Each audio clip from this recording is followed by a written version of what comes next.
सनाफोर मोसालायनि गोदान बोसोरखौ बरायलायनि गोदान बोथोरखौ बरायलायनि गोदान बोसोरखौ बरायलायनि पिकनिक जानो फै आगैमोन रंजालायनि पिकनिक जानो फै सनाफोर मोसालायनि गोदान बोसोरखौ बरायलायनि गोदान बोथोरखौ बरायलायनि गोदान बोसोरखौ बरायलायनि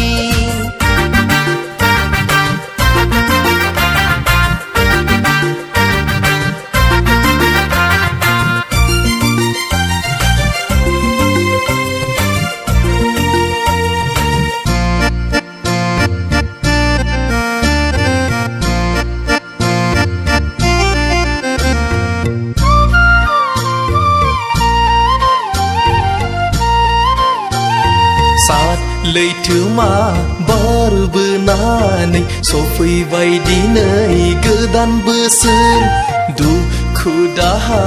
बावगारनानै रंजा आगैमोन गोसो होना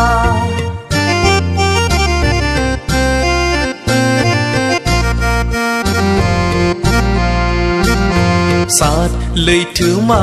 बारबोनानै सफैबाय दिनै गोदान बोसोर दुखु दाहा बावगारनानै रंजा आगैमोन गोसो होना फै आगैमोन गोदान बोसोरनि हायला हुइला फै सनाफोर बोसोर गोदाननि हायला हुइला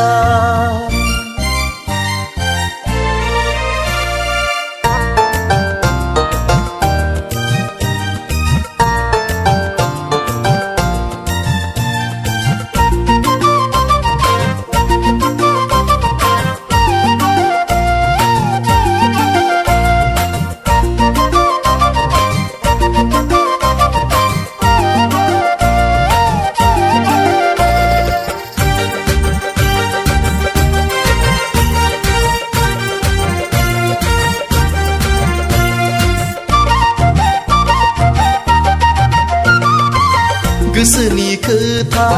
फोरमायनो दङबोला फोरमायखादो ओइ आगैमोन जोंनो फोरमायखादो गोरबोनि खोथा बुंनो सानदोंबोला बुंना लाखादो ओइ आगैमोन जोंनो बुंना लादो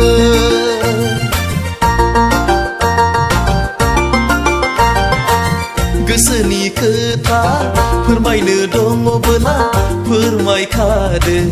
ओइ आगैमोन जोंनो फोरमायखादो गोरबोनि खोथा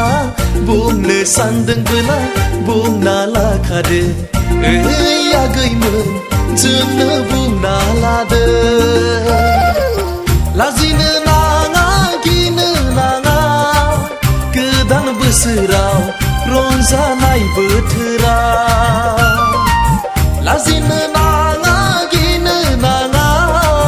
गोदान बोसोराव रंजानाय बोथोरा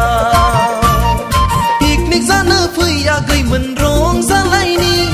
पिकनिक जानो फै सनाफोर मोसालायनि गोदान बोसोरखौ बरायलायनि गोदान बोथोरखौ बरायलायनि गोदान बोसोरखौ बरायलायनि गोदान बोथोरखौ बरायलायनि